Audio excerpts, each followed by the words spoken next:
Witzend, number 11, 1978. So we've gone forward to 1978 with, of course, a short editorial by Bill Pearson, a real-life Kim photo, really nice panel by Wally Wood. Early poop, I don't know who this guy is. It's QP Hamstrung, of course, doing the takeoff on BC. Here it is, folks. Holy Toledo, you got to find this. As a matter of fact, you could probably find this story on archive.org.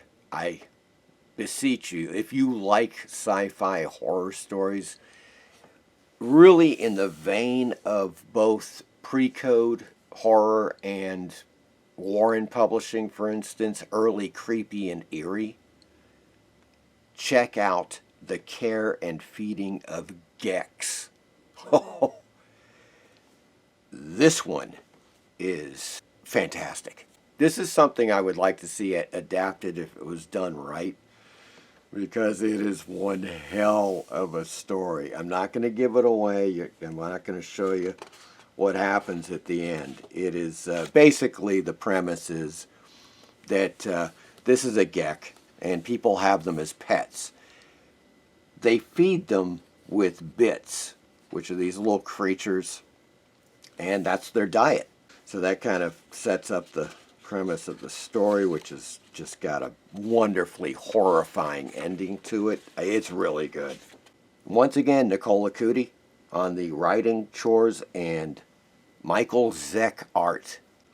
And it's Spurt Starling. Bill Pearson comes in with his little takeoff on Flash Gordon. The enormous slug suckers from the planet Mars. And once again, this is Bill Pearson. I gotta kind of be... here we go. It's the wanton world of the Wizard King, a portfolio. Then we come back with Kim, this time with Ruben Yandok doing the art, and he does a really good job. And then the back cover, which is rather hilarious. Space Warped. Sex, Violence, Weirdness. Spurt Starling. Champion of Mongo. Witzend number 12, folks. And a beautiful cover, and I believe this is... It's either from the African Queen or the Sierra Madre. Treasure of the Sierra Madre, but the artist is Bush. 1982. It has once again jumped a few years. So as you can see, these are just... The publishing is very erratic. Editorial by Bill Pearson. And here's a strip called Stargazer. Begins with a nice one-page illustration, story by J.R. Blevins, and illustration by Z. Capistance from 1981. Panels here that are really quite cool. Capistance, not familiar with the guy's work, but this is some really good stuff. We have Bugs in the System, story and art by Al Saroy with some additional story by David Stone. And that story ends, then we have a really fine one-pager. And it is The Phantom, of course, 1981. Fantastic art by Gray Morrow. Art by John Norton on this strip with story by Bob Stewart. Don Martin. Yes, that same Don Martin from the fabled Mad magazine. A little more Ditko doing a one-page humorous story. Booby Trap. And then we get back to Kim, that continuous strip. Art in this final episode of Kim is by Mike Zeck and Ruben Zandok. Story once again by Bill Pearson. And then we got plenty of Wally Wood with Lunar Tunes. And Lunar Tunes continues all the way to the end of this issue, as it is 1981. It is the year that, sadly, Wallace Wood took his own life. Wallace Wood, 1927 to 1981. Then there is a photo representation of the character Kim. Here is the last issue, folks. It is issue number 13. And it's Witzend, but it is called Good Girls because it's all good girl art. Then we have the Witzend bonus portfolio.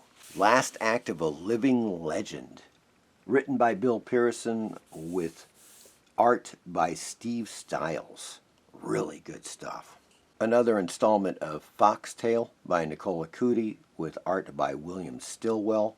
And then they give us a couple of the classic covers. This is the Jeff Jones W.C. Fields portrait, and I believe that's issue number 9. Then we have issue number 6. Now that was a wraparound. On the back, you have these two robots, GMC and Ford. Apparently they're getting it on. Number 10 with the Wally Wood characters on the back, and of course the front. Really nice. These are great fold-outs. And then in the back, the Witzend contributors, part 2. Of course, this is, keep in mind, this is volume 2. And the back cover of volume 2, which is a panel from that fantastic Frank Frazetta adaptation of Edgar Allan Poe's City in the Sea. So there you go, folks. That's a quick look at Witzend volume 2 from Fantagraphics Press, containing issues 8 through 13 of Witzend. And you can find both volumes, slipcased or not, available on eBay. I've seen a couple on Amazon. Once again, the average range is above $300 to $500 for the 2-volume set, which is not cheap, but it is fantastic, folks. Highly recommended. I hope you enjoyed this look at Witzend volume 2. As always, please like and subscribe. Thank you.